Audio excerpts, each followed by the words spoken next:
Taste the Daily.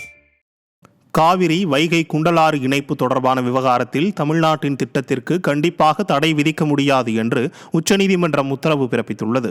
Kaveri Vaigai குண்டலாறு இணைப்பு திட்டத்திற்கு தடை விதிக்க கோரி அரசு எதிர்ப்பு தெரிவித்து வழக்கு தொடர்ந்துள்ளது. இது குறித்த வழக்கு விசாரணைக்கு வந்தபோது காவிரி வைகை குண்டலாறு இணைப்பு திட்டம் தொடர்பான விவகாரத்தில் மத்திய அரசு தரப்பிலிருந்து முதற்கட்ட அனுமதி கூட வழங்கப்படாத போது எப்படி தடை விதிக்க முடியும் என கேள்வி எழுப்பிய நீதிபதிகள் கர்நாடக அரசின் கோரிக்கையை நிராகரித்து வழக்கு விசாரணையை ஒத்திவைத்தனர். நாட்டின் 76வது குடியரசு தினம் வருகின்ற 26ஆம் தேதி கொண்டாடப்படுவதை ஒட்டி முதலாவது ஒத்திகை நிகழ்ச்சி நடைபெற்றது.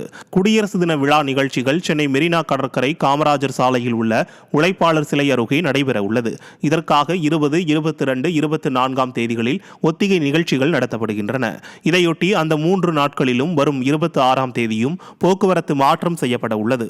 இதற்காக காந்தி சிலை முதல் போர் நினைவு சின்னம் வரை காலை 6 மணி முதல் நிகழ்ச்சி முடியும் வரை வாகனங்கள் அனுமதிக்க மாட்டாது என தெரிவிக்கப்பட்டுள்ளது. ஆண்டுதோறும் காந்தி சிலை அருகே குடியரசு தின விழா நடைபெற்று வந்த நிலையில் தற்போது அப்பகுதியில் மெட்ரோ பணிகள் நடைபெறுவதால் இந்த ஆண்டு உழைப்பாளர் சிலை அருகே குடியரசு தின விழா நடைபெற உள்ளது. இதையொட்டி முதலாவது ஒத்திகை நிகழ்ச்சி திங்களன்று நடைபெற்று ஒத்திகை பார்க்கப்பட்டது. கடற்படை பிரிவு அணிவகுப்பினர். The naval contingent is led by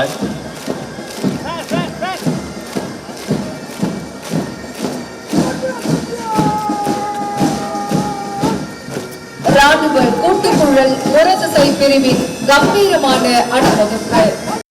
தூத்துக்குடியில் திமுகவினர் இன்ப நிதிக்கு ஆதரவாக போஸ்டர் ஒட்டியது பொதுமக்களிடையே அதிருப்தியை ஏற்படுத்தியுள்ளது. பொங்கல் பரிசு தொகுப்பில் ரொக்கம் வழங்காமல் ஏமாற்றிய திமுக அரசு வேட்டி சேலை கரும்பை கூட முழுமையாக வழங்கவில்லை. இந்நிலையில் இன்ப நிதியை ஜல்லிக்கட்டு மேடையில் அமர்த்தி அழகு பார்ப்பதும் நற்பணி மன்றம் தொடங்குவதும் தான் திராவிட மாடல் ஆட்சியில் சாதனையா என மக்கள் கொந்தளிக்கின்றனர். மேலும் திமுக வாரிசு அரசியலில் கூடாரமாக மாறிவிட்டது என அக்கட்சியின் உடன்பிறப்புகளே புலம்பும் அவல நிலைதான் உள்ளது.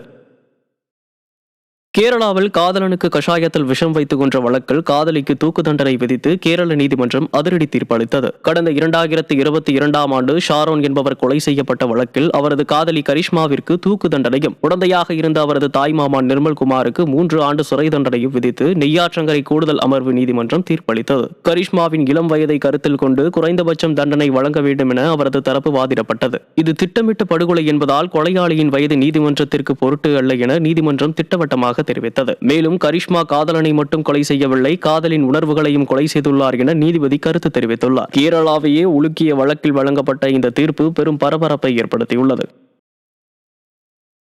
நாட்டையே உலுக்கிய கொல்கத்தா பெண் மருத்துவர் படுகொலை வழக்கில் கொலையாளிக்கு ஆயுள் தண்டனை விதித்து கொல்கத்தா நீதிமன்றம் தீர்ப்பளித்தது.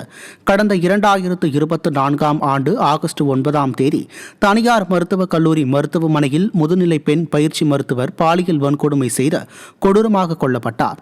இந்த வழக்கில் குற்றம் சாட்டப்பட்ட சஞ்சய் ராயை சாகும் வரை சிறையில் அடைக்க கொல்கத்தா சியால்டா நீதிமன்றம் தீர்ப்பளித்தது.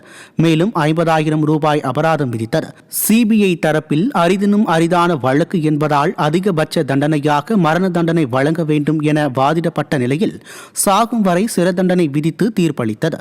உயிரிழந்த பெண் மருத்துவரின் குடும்பத்துக்கு 17 லட்சம் ரூபாயை இழப்பீடாக வழங்க வேண்டும் என்று மேற்கு வங்க அரசிற்கு உத்தரவிட்டது.